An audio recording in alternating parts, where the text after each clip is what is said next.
Hello and welcome to the Impolitically Correct News, the home of everything politically incorrect. The headlines today: the US hires McDonald's to carry on its war on terror. Durga Shakti Nagpal to go after other walls. DRS gets a helping hand. In light of fresh terrorist chatter intercepted by its intelligence hawks once again, the US has again moved to close down all its security establishments in the Middle East, except for McDonald's, which have instead been told to ramp up the hamburger lines. Our Middle East correspondent Hansa Bhool Ho Gayi reports. Given the state of panic that has afflicted it since some intelligence chatter showed that terrorists will attack US establishments in the Middle East, the United States has decided to close all its embassies in the region. All, that is, except McDonald's. Washington believes shutting McDonald's wouldn't help, except anger the general populace looking to put their money where their mouth is, preferably with some fries. These McDonald's outlets have been advised to stay on the lookout for terrorists who might give in to their junk food cravings and come for some supersizing. At which point they must issue a coded alert. Would you like a shake with that? To the local security forces. We're joined now by Saeed Sheikh from the Foreign Arab Reporters Trust, or the FART. Hello Saeed. Welcome. Yeah.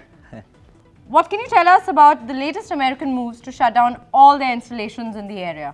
Well, all I can say is it doesn't smell very good. Is McDonald's that popular? What can I say? The great Satan has come damn good ideas. I mean, think about it, putting a patty between two buns and frying potato strips. That's genius, right up there with Arabs inventing coffee. But the Americans have openly stated that McDonald's outlets will also be involved in intelligence gathering. What intelligence will they possibly gather at McDonald's? Why on earth would anybody intelligent even go to McDonald's?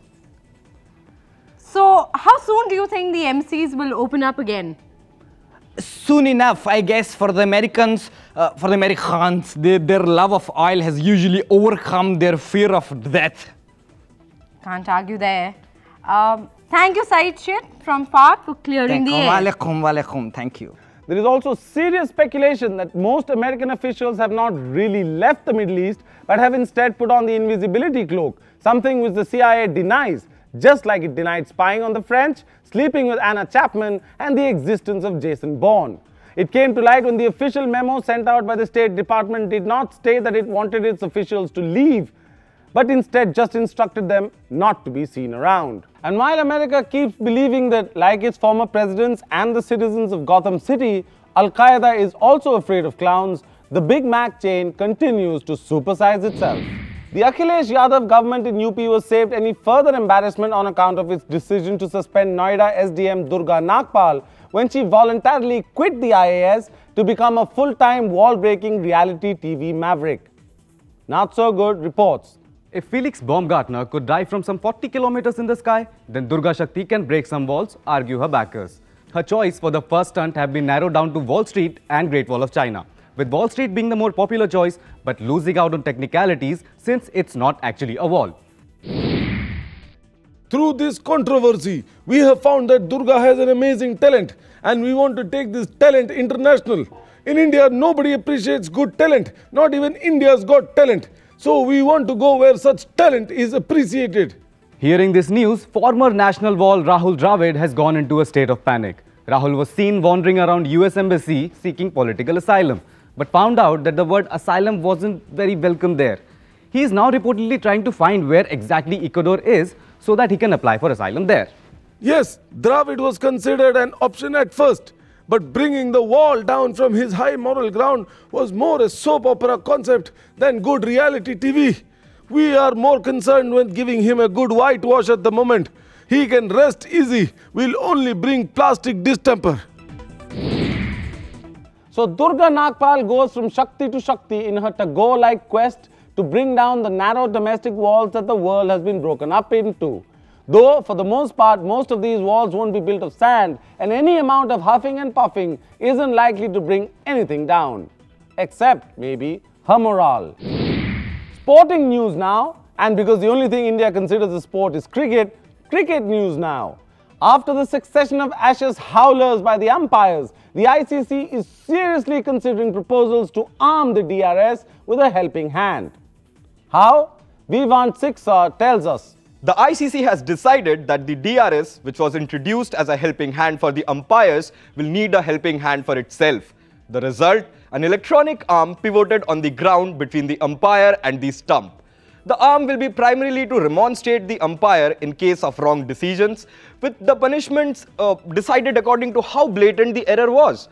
For example, missing a faint edge from a tail-ender would invite a pull on the ear, while pulling a Steve Buckner would activate the Aussie mode with the trifecta of abuse, punch on the face and slap on the ghoulies. The hand of DRS at the batting end will push the batsman along if he even thinks about standing his ground after being dismissed. The umpire union seems to be unusually perturbed about this decision by the ICC to employ an electronic arm on the field. We are joined now to discuss this by the chief of the International Organization of Umpires of First Class Cricket, the IOU1, Mr. Rakesh Hadasmall-Veena. Hello sir, how are you? I'm good. So, do you think the new DRS arm will help the umpires? I think it will injure them and their egos, though being the guys who are never picked to actually play, we never really had much ego in the first place. But most test captains believe that it will improve umpiring. I don't think so. So how are you going to tackle this issue then?